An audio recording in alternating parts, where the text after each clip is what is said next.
Assalamualaikum warahmatullahi wabarakatuh. Halo semuanya teman-teman, selamat malam, selamat datang kembali di channel kesayangan kita, channel Ilo Ekstrim. Dan dimanapun teman-teman berada, semoga teman-teman selalu dalam keadaan sehat walafiat tanpa kekurangan satu apapun. Amin, amin ya robbal alamin. Pada kesempatan yang baik ini, kami akan membawakan kisah dari Walensky. Dan ini adalah kisah kelanjutan dari kemarin ya, Rahasia Citra kemarin. Ini kisahnya keren banget ya, romantikanya. Pokoknya keren banget. Dan ini apa namanya, baru pertama kalinya ya saya membawakan kisah dari Walensky yang genre seperti ini, keren banget. Ya tapi sebelum kita masuk ke dalam kisahnya, buat teman-teman mungkin yang belum subscribe, bisa diklik dulu tombol subscribe-nya, jangan lupa lonceng notifikasinya dinyalakan agar teman-teman selalu mendapatkan notifikasi dari konten-konten yang akan kami upload di setiap harinya. Dan kami juga ingin mengucapkan terima kasih ya kepada seluruh teman-teman yang sudah selalu setia hadir, yang sudah selalu mendukung kami. Karena teman-teman lah, kami selalu bersemangat berkarya di setiap harinya. Dan gak pakai berlama-lama lagi ya, gak pakai berbahasa-basi lagi, langsung saja kita masuk ke dalam kisahnya. Mode horor. Misteri pesugihan keluarga Citra.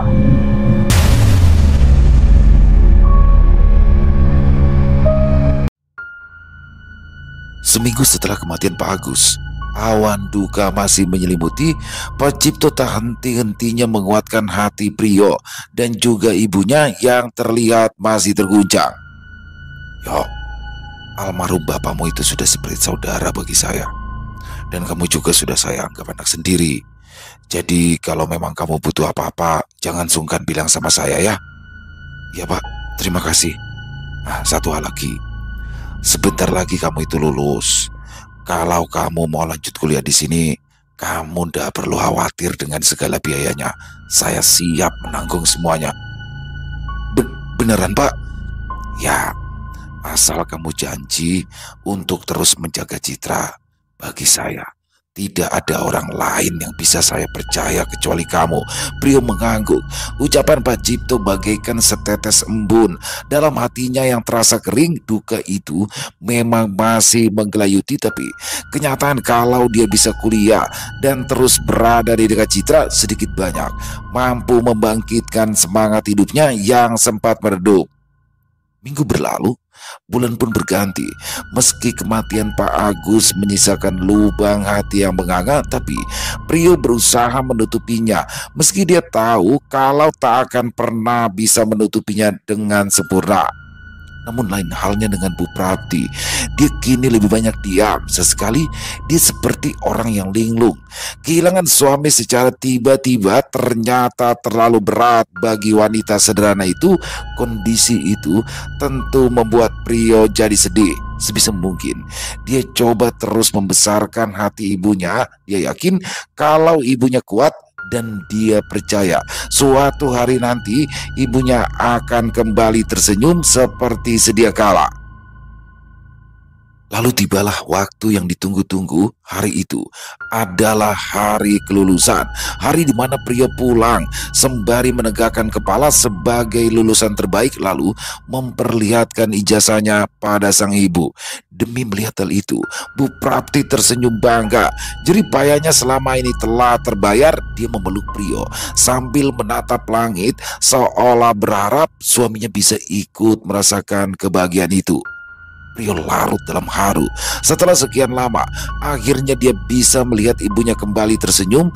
Dia merasa telah berhasil menjadi anak yang bisa dibanggakan. Seminggu kemudian, dilangsungkanlah acara perpisahan di sekolah.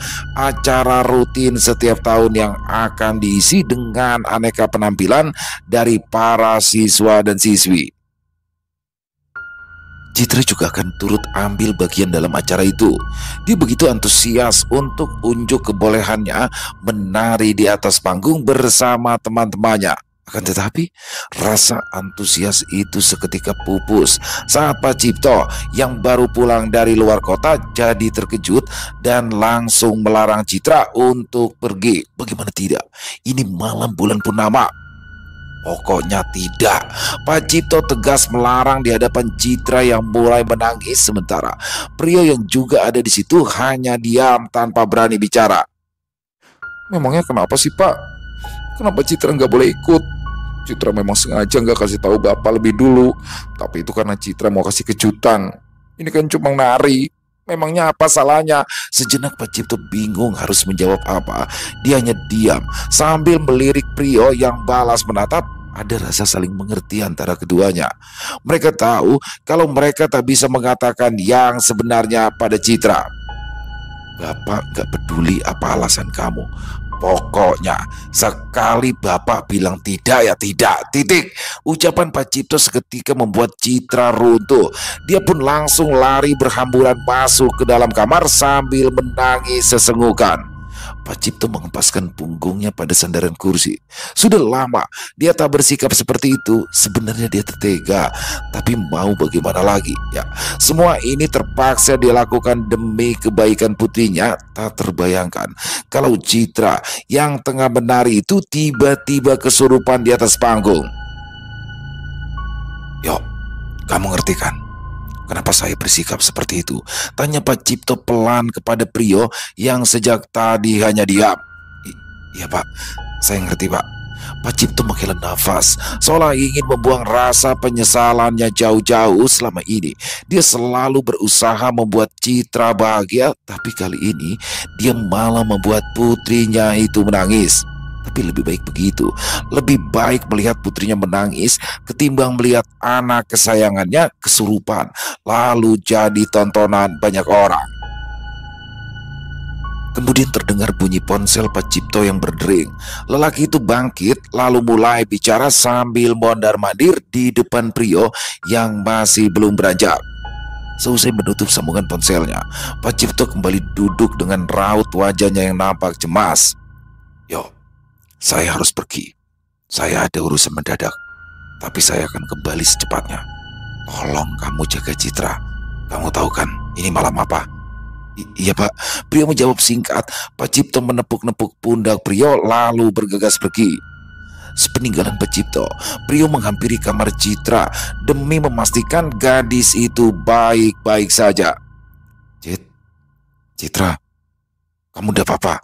Prio memanggil di depan pintu kamar Citra yang tertutup rapat, tapi Citra tak menjawab, hanya ada suara tangisnya yang terdengar memilukan dari dalam sana. Prio memutuskan untuk meninggalkan Citra. Sepertinya gadis itu tak mau diganggu. Dia membiarkan Citra menumpahkan kekecewaannya dan berharap gadis itu bisa kembali tenang sebelum malam tiba. Yo, tadi ada apa? Kok ibu dengar Pak Cipto marah-marah? Tanya Bu Prapti begitu melihat putranya datang menghampiri. Pak Cipto marah sama Citra, Bu. Citra itu tidak boleh tampil acara nanti malam. Tapi Citra ngeyel. Ya ampun, kasihan anak itu. Ya tapi mau bagaimana lagi? Pak Cipto pasti tidak bakal kasih izin. Lawang nanti malam purnama. Terus Mbak Citranya gimana? Tanya sang ibu lagi. Ya nangis toh Bu. Dia itu kan latihan nari udah lama. Malah begitu mau tampil malah dilarang. Bu Prapti cuma menghela nafas lalu kembali sibuk pada pekerjaannya. Menjelang maghrib, Prio jadi gelisah. Waktunya kian dekat, tapi Pak Cipto tak kunjung pulang. Sementara Citra sejak tadi belum keluar dari dalam kamarnya. Prio khawatir, bagaimana kalau nanti Citra kerasukan, tapi Pak Cipto tidak ada. Apa yang harus dilakukan? Tak terbayangkan kalau itu benar-benar terjadi. Sementara Bu Prapti baru saja selesai mengganti kembang dari dalam kamar kosong seperti biasanya. Yuk, Mbak Citra belum keluar. Belum Bu, ini aku juga lagi was-was nunggu Pak Cipto pulang. Keduanya lantas terdiam dengan keresahan yang sama, tapi kemudian Prio pergi ke kamar Citra untuk memastikan keadaan gadis itu. Citra, Prio memanggil di depan pintu kamar Citra yang masih tertutup rapat namun hening. Tak ada jawaban dari dalam sana. Prio kembali memanggil sambil mengetuk-ketuk pintu, tapi tetap saja tak ada jawaban. Perasaan Prio jadi tak enak. Keheningan ini terlalu mencurigakan. Pikirannya langsung membayangkan yang tidak-tidak. Lalu dia nekat mengintip dari lubang angin yang ada di atas pintu. Astaga, kamarnya kosong. Prio bergegas mencari di seluruh penjuru rumah, tapi Citra tetap tak ditemukan. Bu Prapti yang ikut mencari pun jadi kalang kabut. Apalagi ponsel Citra juga tak bisa dihubungi. Kini terfikirkan oleh Prio satu kemungkinan gila, tapi jadi masuk akal bila melihat situasinya. Ya, Prio menduga kalau Citra nekat kabur dari rumah agar ia bisa tampil di sekolah. Ya Allah, Prio lantas menghubungi Dina. Prio tahu kalau gadis itu juga akan ikut tampil menari bersama Citra malam ini. Halo Din? Prio, tumben kamu telepon aku. Ada perlu apa? Kangen ya? Maaf Din, apa Citra ada di situ sama kamu? Kok malah nanyain Citra sih? Tolong Din, please, ini penting. Citra ada nggak di situ? Aku mau ngomong sama dia. Ada nih, tapi dia nggak mau diganggu. Lagi didandani. Nggak lama lagi kita bakal tampil. Maunya kamu nggak mau nonton? Ya Tuhan, Prio seketika menutup sambungan teleponnya, wajahnya memucat, dadanya berdebar-debar. Lalu dia memberitahukan hal itu pada ibunya, kemudian bergegas melanjutkan sepeda motornya ke arah sekolah. Setibanya di sana, suasana amat ramai. Panggung telah siap, di mana sang pembawa acara sedang berbicara di atas sana. Ponsel Prio berdering. Ternyata Pak Cipto menghubunginya. Prio langsung menjawabnya dan siap kena marah karena ia sudah lalai menjalankan tugasnya. Halo Yok, kamu di mana? Hah? Citra mana? Tanya Pak Cipto berteriak di seberang sana. Saya ada di sekolah Pak. Tadi Citra kabur, katanya dia ada di sini. Sekarang saya lagi cari dia. Astaga, cepat kamu cari dia. Saya nyusul ke sana, sahut Pak Cipto lalu menutup pembicaraannya. Prio memasukkan kembali ponselnya ke dalam saku. Lalu dengan setengah berlari ia menuju ke belakang panggung. Hatinya lega begitu dia melihat Citra ada di sana. Citra, kamu gila ya? Pakai kabur segala? Citra mendelik lalu menjawab dengan ketus. Udah amat, kesel sama bapak. Cuma mau nari aja kok dilarang. Ayo pulang, bapakmu marah ini. Pinta Prio. Gak mau. Kamu aja sana pulang sama bapak. Kok ngerti perasaan aku? Jawab Citra sambil bersungut kesal. Citra benar-benar keras kepala, tapi Prio tak peduli. Ia terus membujuk Citra agar mau pulang. Namun Citra tetap bersikeras sementara kawan-kawannya hanya diam memperhatikan. Cit, ayolah Cit, kita pulang. Apa kamu ndak kasihan sama aku? Aku nanti bakal kena marah sama bapakmu, Cit. Prio memelas berharap Citra lulu, tapi Citra malah membuang muka. Sementara jam kini menunjukkan pukul 7 malam. Prio makin gelisah. Dia tahu kalau dia semakin kehabisan waktu. Citra, ayo pulang. Mendadak terdengar suara menggelegar, membuat setiap orang menoleh. Pak Cipto datang dengan wajah yang garang dan memerah, tanda ia amat marah. Citra seketika pucat. Belum pernah dia melihat bapaknya semarah itu. Ia jadi ketakutan lalu bersembunyi di balik punggung Prio. Tanpa basa-basi, Pak Cipto menyeret tangan Citra. Disaksikan begitu banyak pasang mata, tetapi lelaki itu tak peduli. Dia hanya ingin cepat-cepat membawa putrinya pergi dari situ. Sementara Prio hanya bisa mengekor di belakang Pak Cipto yang terus saja menarik tangan Citra sampai di depan mobil yang terparkir di seberang sekolah. Pak Cipto membuka pintu mobil dengan terburu-buru. Dia benar-benar emosi atau malah khawatir. Tetapi ketika dia hendak memaksa Citra masuk, tiba-tiba saja Citra rubuh lalu kejang-kejang di tanah. Pak Cipto panik. Prio pun tak kalah paniknya. Keduanya lantas membopong tubuh Citra masuk ke kursi belakang. Yuk, kamu ikut di belakang.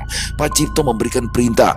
Prio mengiyakan lalu ia duduk di dekat Citra yang tengah kelojotan dengan tangan tertekuk kaku. Sementara mulutnya mulai menggeram-geram. Mobil mulai melaju. Pak Cipto memacunya dengan sangat kencang sementara Citra tak henti-hentinya menendang-nendang di belakang. Yuk, tahan dia yuk.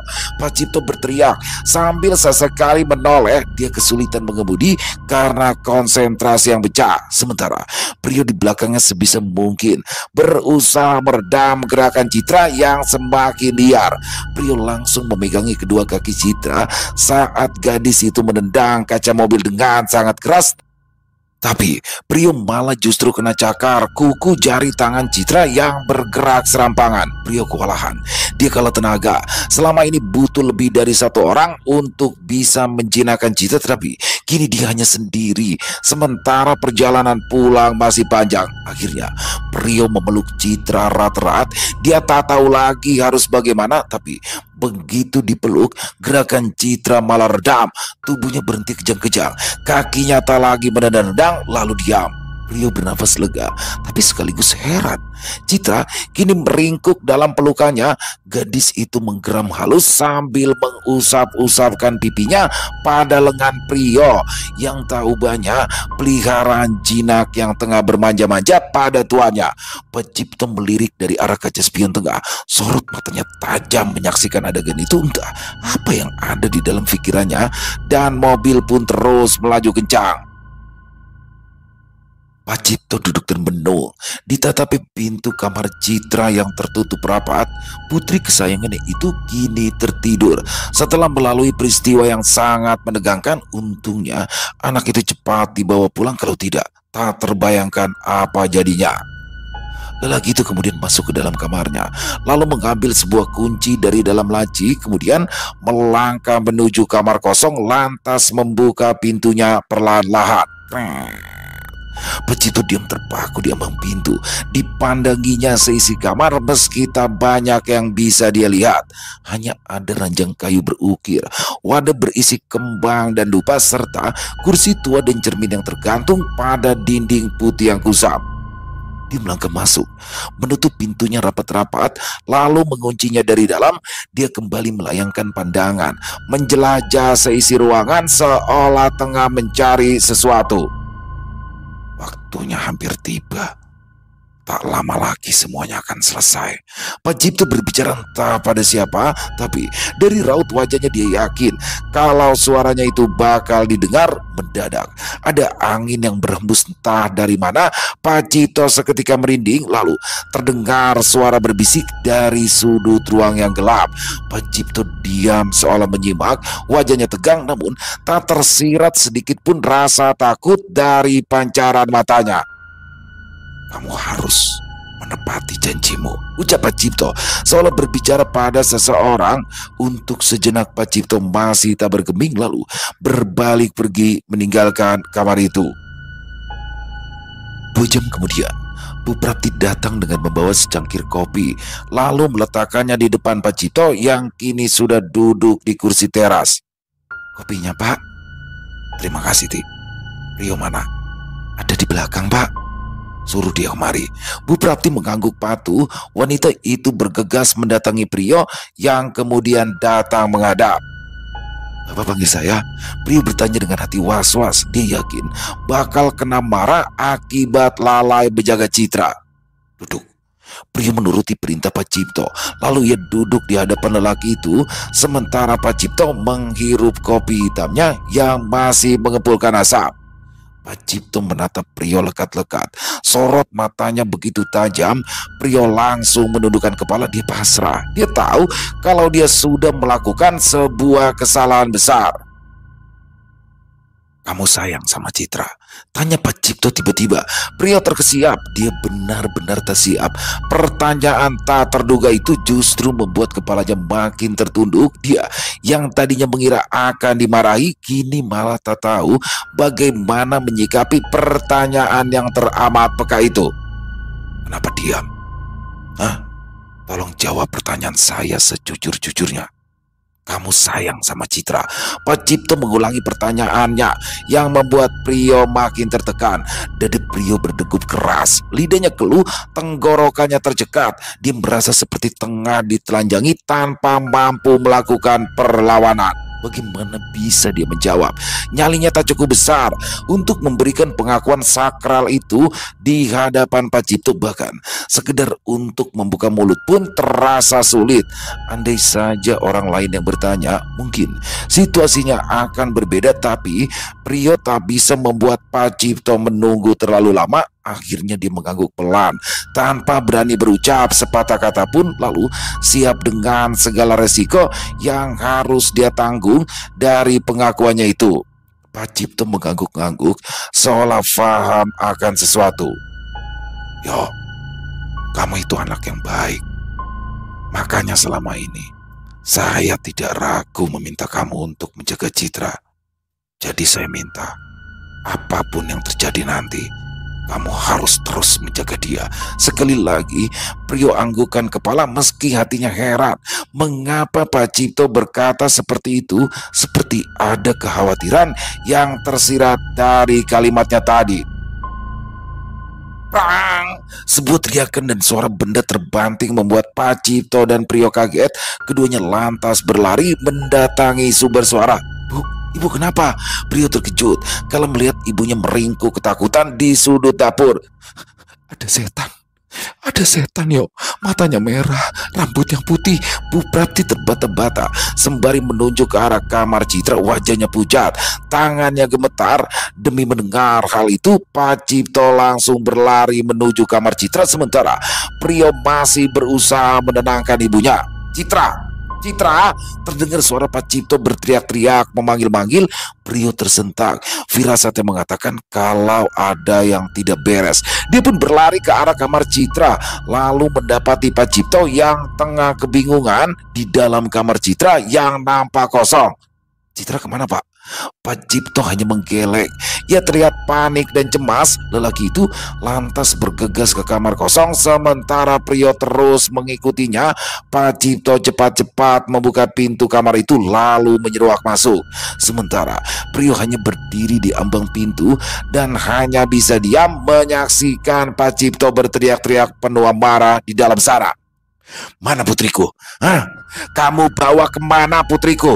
Kamu sudah berjanji. Mendadak ada angin yang berhembus melewati Priyo hingga membuat tengkuknya merinding. Apalagi dia seperti mendengar suara-suara aneh dari dalam sana. Priyo mundur beberapa langkah, sementara matanya terus memperhatikan Pak Cipto yang kini seolah tengah menyimak dengan tangan terkepal. Tak lama kemudian, suara-suara itu menghilang.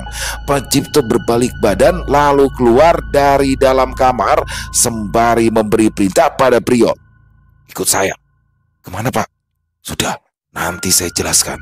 Citra dalam bahaya, makanya kita harus cepat-cepat temukan dia. Pak Cipto melangkah tergesa-gesa untuk menuju halaman depan, sementara Priyo menghampiri ibunya yang masih terduduk lemas di lantai dapur. Ibu nggak apa-apa, Bu. Baru saja Bu Prapti hendak membuka mulut, terdengar suara Pak Cipto yang berteriak memanggil dari luar sana. Priyo, ayo. Kamu mau kemana, yo? Tanya Bu Prapti heran. Mau cari Citra, Bu. Dia hilang. Hilang lagi. Gimana bisa? Gak tahu, Bu. Tapi di kamarnya dia nggak ada. Priyo mau pergi dulu ya, Bu. Ibu nggak apa-apa kan kalau Priyo tinggal sendirian? Iya, nggak apa-apa. Kamu pergi ya, cari Mbak Citra sampai ketemu. Priyo mencium tangan ibunya, kemudian ia berlari mendatangi Pak Cipto yang sudah siap di balik kemudi. Priyo cepat masuk ke dalam mobil yang segera dipacu Pak Cipto dengan sangat kencang. Sepanjang perjalanan, Prionya diam. Dia sama sekali tak tahu hendak dibawa kemana, sementara pikirannya ngelantur kemana-mana. Apa yang sebenarnya terjadi? Kemana Citra pergi? Bagaimana bisa dia menghilang begitu saja tanpa bekas? Priyo, kalau nanti terjadi apa-apa, kamu harus berjanji untuk terus menjaga Citra, ucap Pak Cipto memecah keheningan sementara matanya tak lepas terus memperhatikan jalan. Iya, Pak, tapi maaf, ini sebenarnya ada apa ya, Pak? Pak Cipto tak langsung menjawab. Raut wajahnya menyeratkan keraguan-raguan, tapi akhirnya lelaki itu kembali membuka mulutnya. Sekarang kamu dengarkan baik-baik. Ada sesuatu yang akan saya ceritakan tentang Citra dan ibunya. Sesuatu yang sudah saya sembunyikan sejak dulu. Priyo seketika menoleh, menatap Pak Cipto yang kembali diam sambil menghela nafas. Kemudian lelaki itu pun mulai bertutur, mengisahkan sebuah cerita yang panjang. Ibunya Citra, dia berasal dari keluarga yang secara turun-temurun memuja iblis. Dan saya baru tahu hal itu setelah kami menikah. Sejak dulu, iblis itu memberikan segalanya, harta, kedudukan, dan perlindungan dengan imbalan nyawa dari salah satu anggota keluarga. Tapi ibunya Citra, sebagai keturunan berikutnya, tidak mau lanjut memuja iblis itu. Iblis itu murka. Malam itu, dia mengambil ibunya Citra, lalu mengancam akan membawa Citra yang waktu itu masih balita. Saya benar-benar ketakutan dan tidak berdaya. Saya mohon pada iblis itu agar tidak membawa Citra dan mau kembalikan ibunya. Akhirnya, iblis itu menawarkan saya sebuah perjanjian. Dia berjanji tidak akan membawa Citra asalkan saya mau memberikan persembahan 15 bayi, dan saya terpaksa setuju. Tapi sebagai jaminan, kalau saya tidak ingkar, iblis itu tetap menyandera ibunya Citra yang akan dikembalikan setelah perjanjian itu selesai. Ya Allah, 15 bayi Pak. Lalu selama ini Bapak sudah kasih berapa banyak bayi buat iblis tersebut? Sudah genap 15. Selama ini, bayi-bayi itu saya dapatkan diam-diam dari orang suruhan saya dengan imbalan uang. Tidak ada yang tahu, bahkan bapakmu sendiri. Padahal dia yang setiap tahun selalu mengantar saya pergi ke tempat iblis itu. Tapi iblis itu ternyata ingkar janji. Setelah semuanya selesai, bukannya mengembalikan ibunya Citra, iblis laknat itu malah benar-benar membawa Citra pergi. Bahkan sebelumnya, dia terus mengganggu Citra dengan berkali-kali merasuki Citra saat malam purnama. Iblis itu seolah-olah ingin menunjukkan kuasanya dan mengingatkan saya agar saya tidak lalai menyelesaikan perjanjian. Tapi sekarang justru dia yang ingkar. Prio hanya bisa diam. Sebuah kisah panjang yang menyeramkan baru saja dia dengar. Dia tak mampu berkata-kata, kini ia begitu khawatir akan keselamatan Citra.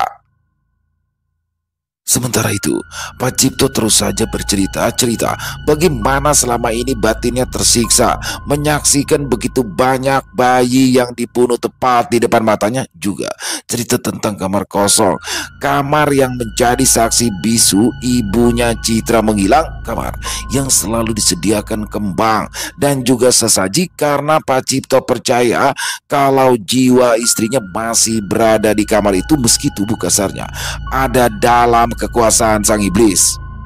Mobil terus melaju, menggilas jalan aspal, menembus malam diterangi cahaya purnama. Prio tak tahu sudah seberapa jauh jarak yang telah ditempuh. Pikirannya berkecamuk, perasaannya campur aduk. Sementara Pak Cipto yang duduk di sebelahnya sesekali melirik. Entah mengapa dia menaruh kepercayaan besar pada remaja yang kini duduk di sebelahnya itu. Namun dalam hatinya Pak Cipto meyakini kalau Prio punya sesuatu yang tidak dimiliki orang lain. Ya, Prio memiliki cinta yang tulus pada Citra sama seperti dirinya.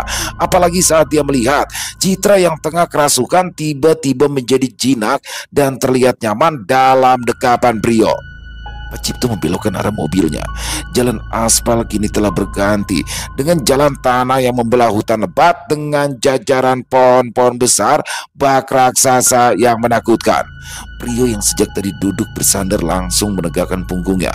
Bulu kuduknya merinding. Dia tak tahu di mana kini ia berada. Dia tak berani bertanya, hanya bisa diam dengan tubuh sesekali terguncang saat mobil melintasi jalan tanah yang tak rata. Tak lama kemudian, mobil pun berhenti di dekat sebuah batu besar, tepat di tepi jalan yang dikelilingi jajaran pohon pinus yang menjulang tinggi. Pak Cipto turun dari mobilnya. Prio pun ikut turun tanpa diminta. Pak Cipto membuka bagasi lalu mengambil sebilah belati besar. Kemudian diambilnya 2 buah senter, lalu salah satunya diberikan pada Prio. "Ayo," lelaki itu berkata sembari menyalakan senternya. Prio melakukan hal yang sama. Pak Cipto melangkah masuk ke dalam hutan. Sementara Prio mengekor di belakangnya. Setelah puluhan langkah, tiba-tiba saja sorot cahaya lampu senter Prio menangkap sosok Citra di kejauhan. "Pak, Citra Pak!" Pak Cipto seketika menoleh seraya mengarahkan senternya. Citra yang tadinya diam tiba-tiba saja berlari lalu menghilang di telan gelapnya hutan. "Citra!" Pak Cipto berteriak lantang. Dia langsung berlari memburu, disusul Prio yang berlari di belakangnya dalam gelap. Pak Cipto bergerak begitu tangkas. Dia seakan tahu kemana ia harus menuju, sementara Prio yang tak kenal medan justru beberapa kali terpleset bahkan terjatuh hingga tak lama kemudian Pak Cipto menghentikan larinya. Prio yang tercecer di belakang akhirnya bisa menyusul lalu ikut berhenti sambil membungkuk terengah-engah.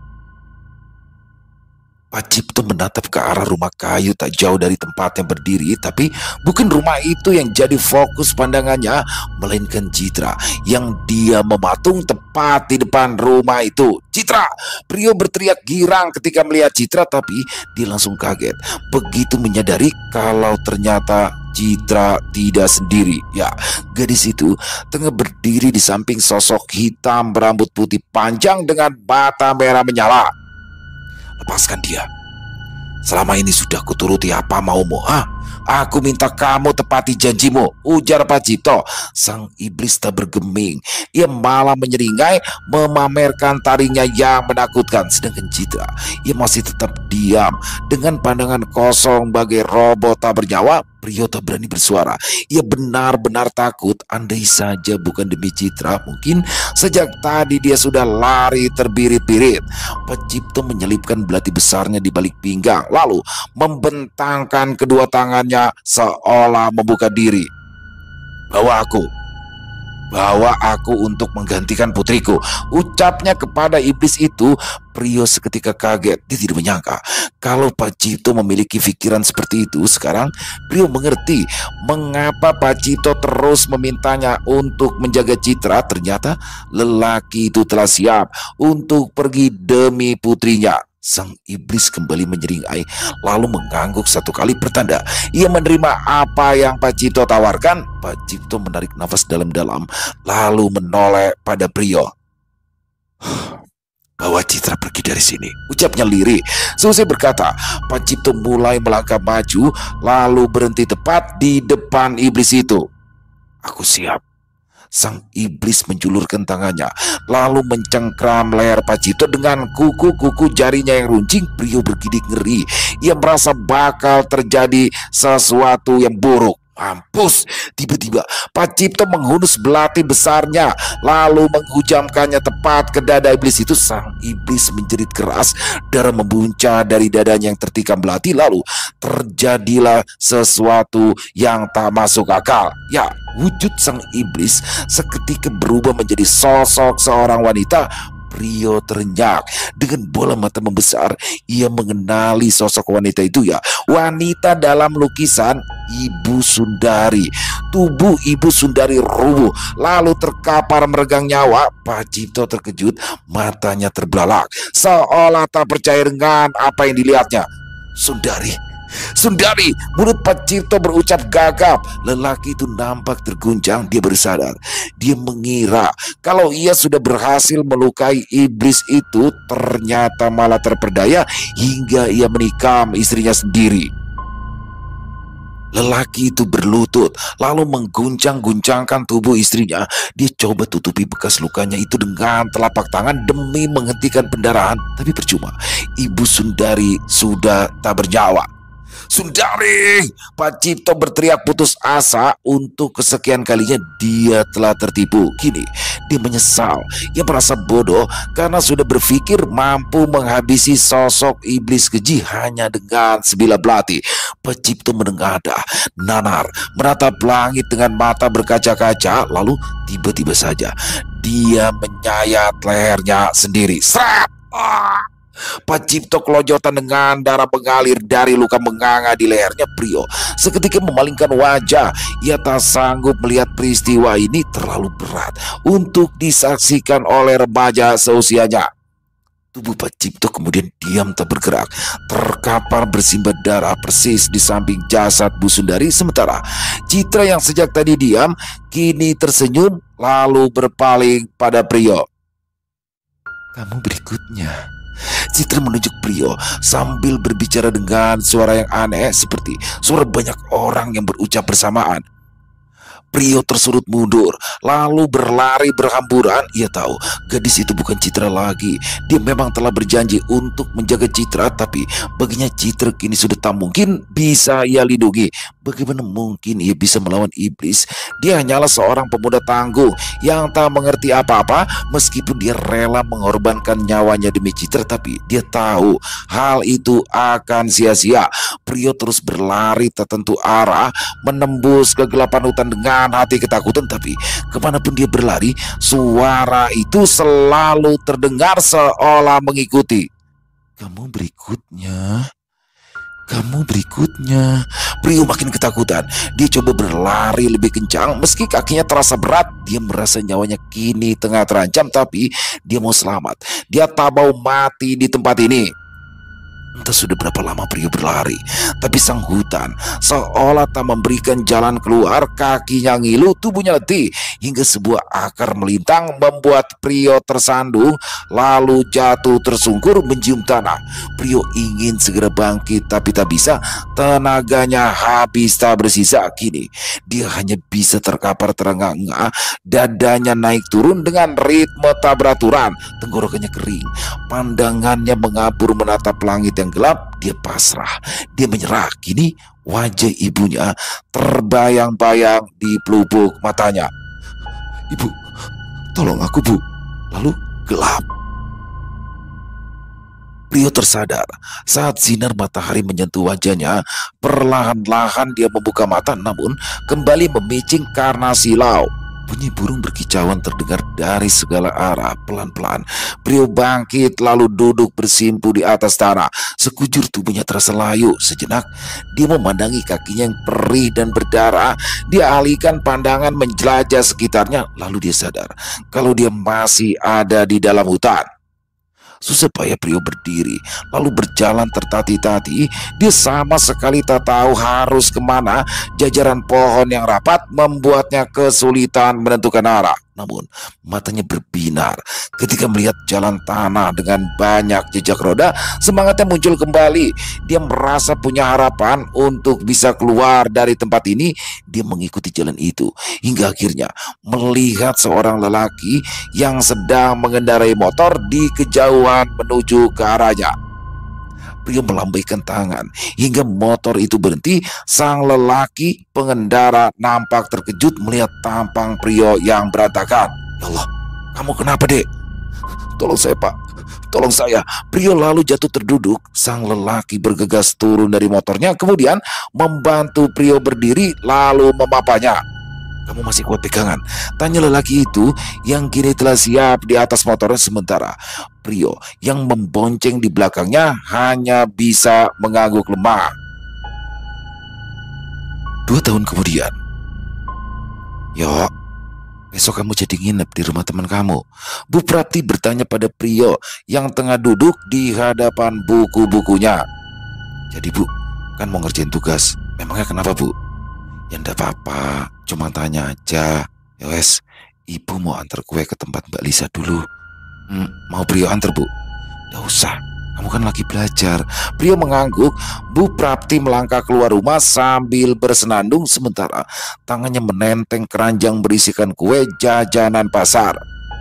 Prio menatap keluar jendela, melihat ibunya yang kian menjauh hingga tak nampak lagi. Dalam hati Prio senang. Ya, ibunya kini nampak baik-baik saja setelah apa yang mereka lalui selama ini. Lalu terdengar ponsel berdering. Prio pun segera menjawab panggilan ponsel itu. Yo, kamu lagi ngapain? Tanya Dina di seberang telepon sana. Lagi ngerjain tugas. Kenapa memangnya? Jawab Prio sambung bertanya. Nanti malam kita jalan yuk. Ada film horor baru. Katanya sih seru. Sorry Din, kayaknya nggak bisa. Tugasku lagi banyak banget. Lain kali aja ya. Ya udah deh, nggak apa-apa. Semangat ya belajarnya, saut Dina di seberang sana. Lalu akhiri pembicaraan. Prio menghela nafas. Setelah sekian lama Dina masih saja coba mengambil hatinya, tapi Dina tak salah. Prio yang terlalu baik hingga ia tak tega memberikan penolakan tegas sampai Dina merasa punya harapan. Sebenarnya, Prio sudah mencoba untuk membuka hati pada Dina, tapi semua itu terasa sulit karena bayang-bayang Citra tak pernah bisa lepas dari ingatannya. Prio kembali fokus pada buku-bukunya, tapi buku-buku itu malah mengingatkannya akan sosok Pak Cipto.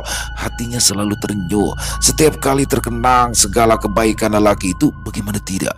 Selama hidupnya, Pak Cipto telah membantu keluarganya. Bahkan Prio saat ini bisa kuliah karena Pak Cipto diam-diam telah mentransfer uang dalam jumlah yang sangat besar sehari sebelum peristiwa itu. Kenyataan itulah yang membuat Prio sampai saat ini masih merasa berhutang budi, hutang budi yang coba dia bayar dengan sengaja bertahan di tempat ini bersama ibunya demi merawat rumah Pak Cipto yang kini kosong. Mengenang Pak Cipto membuatnya kembali teringat akan peristiwa di dalam hutan itu. Sampai sekarang Prio masih tak mengerti kemana jenazah Pak Cipto dan juga Bu Sundari. Setelah dilakukan pencarian, jenazah mereka tak bisa ditemukan, termasuk Citra yang ikut menghilang entah kemana. Ketiganya bagai lenyap di telan bumi. Tapi Prio percaya Citra masih ada di sana. Kamu berikutnya. Prio bergumam menirukan suara yang ia dengar dalam pelariannya malam itu, suara yang juga kerap hadir di dalam mimpinya, di mana di dalam mimpi itu dia juga melihat Citra yang tengah berdiri sambil melambaikan tangan di depan rumah kayu. Keesokan harinya, Prio berpamitan pada ibunya untuk pergi menginap di rumah teman kuliahnya, tapi ibunya tak tahu kalau ternyata Prio punya rencana lain. Ya wes, belajar yang serius, jangan malah pada bercanda, pesan Bu Prati saat Prio mencium tangannya. Ya Bu, Prio lantas menyalakan sepeda motornya lalu pergi dengan rasa bersalah karena sudah membohongi ibunya. Tapi hal itu terpaksa dia lakukan demi mencari jawaban atas segala pertanyaan selama ini. Prio terus memacu sepeda motornya jauh meninggalkan kota. Sepanjang jalan hatinya berdebar-debar, perasaannya campur aduk. Setelah sekian lama, akhirnya dia merasa punya cukup nyali untuk kembali ke tempat itu demi mencari petunjuk keberadaan Citra. Hari menjelang maghrib, ketika motor Prio melintasi jalan tanah yang membelah hutan.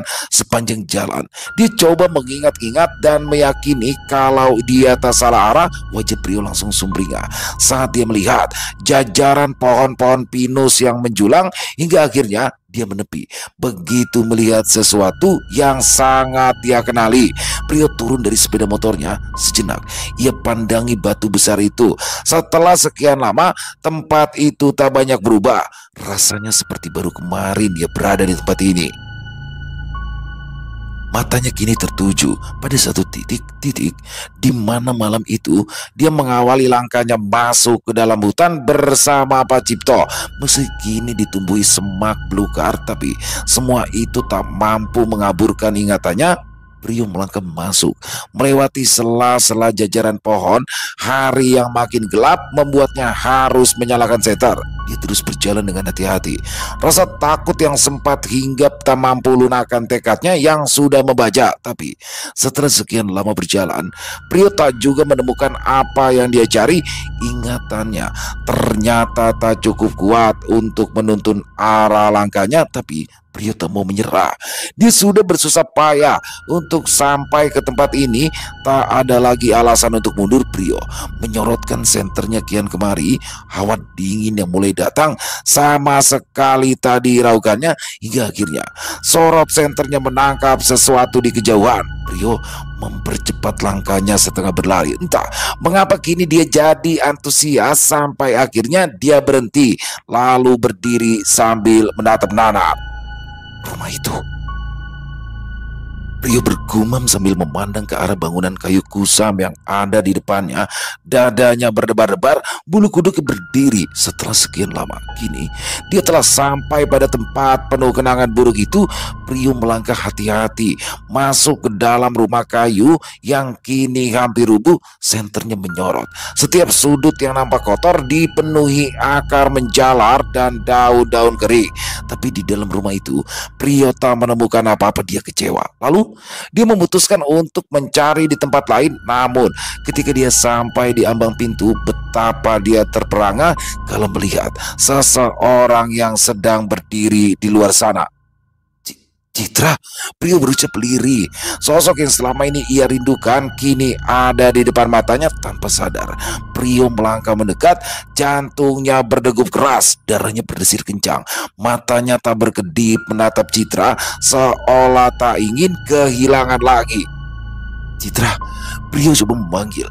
Kini Citra hanya beberapa langkah di depannya. Prio amat berharap kalau ini benar-benar Citra, walaupun hati kecilnya berkata bukan. Kamu berikutnya. Tiba-tiba Citra berkata dengan suara seperti beberapa orang yang berucap bersamaan, sama persis seperti yang Prio dengar waktu itu. Apa maksudmu? Prio beranikan diri untuk bertanya. Dia sadar dengan siapa kini ia berhadapan, tapi Prio yakin sang iblis tak akan mencelakainya. Dia percaya kalau ada alasan lain mengapa ia dibiarkan hidup, padahal kalau iblis itu mau, ia sudah mati sejak dulu. Jadilah abdiku yang berikutnya. Tumpahkan darah perjanjianmu di tempat ini saat purnama nanti. Maka akan kukembalikan dia, bahkan aku akan memberikanmu lebih daripada itu. Citra kemudian menyeringai penuh misteri lalu menghilang di telan kegelapan malam. Citra! Prio membuat kaget. Dia tak siap dengan kepergian Citra yang sekejap mata. Tadinya dia ingin bergerak mencari, tapi dia tahu kalau itu akan percuma. Kini Prio hanya bisa tertegun. Sekarang dia mengerti. Rupanya selama ini iblis itu punya rencana besar untuknya. Ternyata sang iblis sengaja membawa Citra bukan untuk mengingkari perjanjian dengan Pak Cipto, tapi untuk memancingnya agar dia berusaha membebaskan Citra.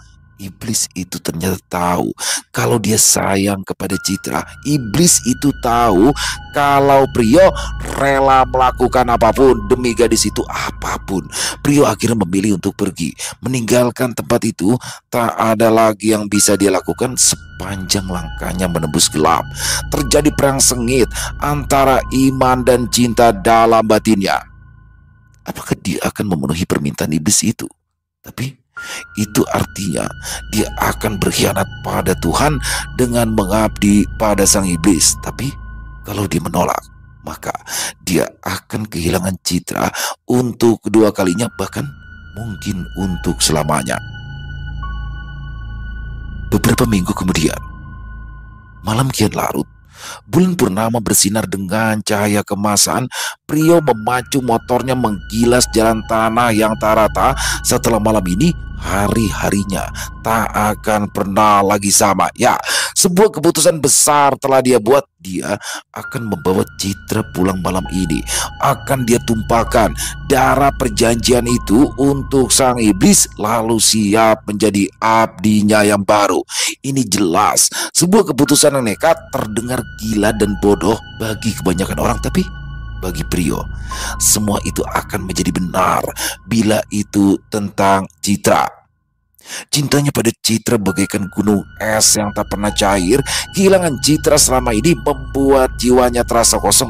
Andai saja tak ada ibunya, mungkin ia sudah lama menjadi gila. Hidup ini penuh dengan pilihan, dan dia telah memilih untuk membuka lembaran hidup yang baru. Meski dia tahu kalau perjalanannya akan penuh dengan darah dan pengorbanan, tapi dia sudah siap dengan segala resikonya. Lagi pula, harta dan kekayaan dari sang iblis akan membuat derajatnya menjulang setinggi langit. Dia akan jadi sepadan dan layak bersanding dengan Citra tanpa harus merasa rendah.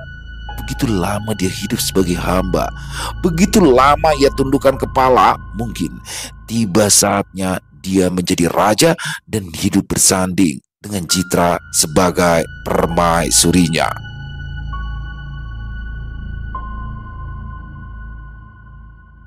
Selesai. Wow, luar biasa. Kisah dari Walensky dan keren banget di sini. Bagaimana akhirnya terkuak ya. Ada apa sih di dalam keluarga Citra, dan di sini bagaimana awalnya kesel sama Pak Cipto ya. Pak Cipto di sebelumnya itu kayak antagonisme, tapi ternyata di sini dia adalah sosok yang sangat menyayangi keluarganya, dan ternyata pelakunya adalah pelaku pesugihan ini adalah dari keluarga besar Ibunda Citra. Jadi turun temurun, tapi ibunya Citra ini mau menghentikan pesugihan itu hingga akhirnya dirinya lah yang harus dibawa. Dan kenapa Pak Cipto rela melakukan semua itu? Karena ini adalah dalam upaya mengembalikan ibunya Citra, tapi ternyata itu hanya tipu daya iblis. Bahkan bukan hanya ibunya yang tidak kembali, Citranya pun juga dibawa, dan Pak Ciptonya sendiri juga ikut terbawa. Dan di sini endingnya keren banget sih ya. Bagaimana kekuatan cinta dari Priyo untuk mengalahkan segalanya, dia rela melakukan apa? Seperti mirip apa yang sudah dilakukan oleh Pak Cipto demi dia bisa bersatu dengan Citra. Ya ini salah teman-teman ya. Apapun alasannya kita tidak boleh, secinta apapun kita sama seseorang, tidak boleh menduakan cinta kita kepada Tuhan ya. Jadi ini tidak patut sekali dicontoh, tapi kalau dalam kisah ini keren banget sih. Maksudnya endingnya bener-bener nggak terduga ya, keren banget. Kayak kita udah nyangka begini, nggak taunya begini. Walensky jagonya banget ya, dark banget ya, keren pakai banget. Jadi teman-teman, ini bukan ending yang menggantung ya. Jadi menurut saya ini Walensky kayak memaksa kita untuk berimajinasi di akhirnya bagaimana sih. Cuma kalau menurut saya pribadi ya, Priyo akhirnya melakukan apa yang seperti Pak Cipto lakukan agar dia bisa hidup bersama Citra, tapi ya dengan menyediakan tumbal ya. Tapi saya jujur ya, saya berharap ada lanjutannya buat Walensky. Ditunggu lanjutannya, mudah-mudahan gak pakai lama ya, keren pakai banget. Dan terima kasih kepada Walensky atas izinnya untuk kami membawakan kisah yang luar biasa ini. Silakan buat teman-teman yang mungkin punya pendapat lain, yang mungkin punya komentar lain tentang kisah barusan, bisa menuliskan di dalam kolom komentar. Mari kita ambil hikmah yang baik-baiknya saja dan dibuang yang buruk-buruknya teman-teman. Dan buat yang suka dengan kisahnya bisa diklik tombol like atau tombol jempolnya, boleh juga dong di-share link videonya ke teman-teman yang lain agar juga ikut merasa terhibur. Dan buat teman-teman yang belum subscribe, bisa diklik tombol subscribe, jangan lupa lonceng notifikasinya dinyalakan agar teman-teman selalu mendapatkan notifikasi dari konten-konten yang akan kami upload di setiap harinya. Untuk channel Ilo Ekstrim kami upload setiap malam teman-teman ya, setiap jam 7 malam waktu Indonesia bagian Barat. Oh ya, buat teman-teman mungkin yang punya kisah horor misteri ya, yang diangkat dari kisah nyata yang berdasarkan pengalaman pribadi, apabila mungkin berkenan dibawakan di channel kami, silakan bisa mengirimkannya ke nomor telepon kami yang ada di bawah sini, dan bebas dalam bentuk tulisan boleh, dalam bentuk rekaman suara boleh, senyamannya teman-teman aja. Buat teman-teman yang sudah mengirimkan kisah, kami ucapkan terima kasih. Dan di akhir kata saya Ilo mengucapkan permohonan maaf apabila mungkin dalam pembawaan kisahnya barusan ada kata-kata saya yang salah ataupun ada kata-kata saya mungkin yang kurang berkenan. Saya mohon dibukakan pintu maaf yang seluas-luasnya, dan sampai berjumpa lagi di konten-konten kami selanjutnya yang pasti tidak kalah ngerinya, yang pasti tidak kalah seramnya, masih bersama saya Ilo di channel Ilo Ekstrim. Salam sehat, sukses selalu untuk kita semua. Wassalamualaikum warahmatullahi wabarakatuh.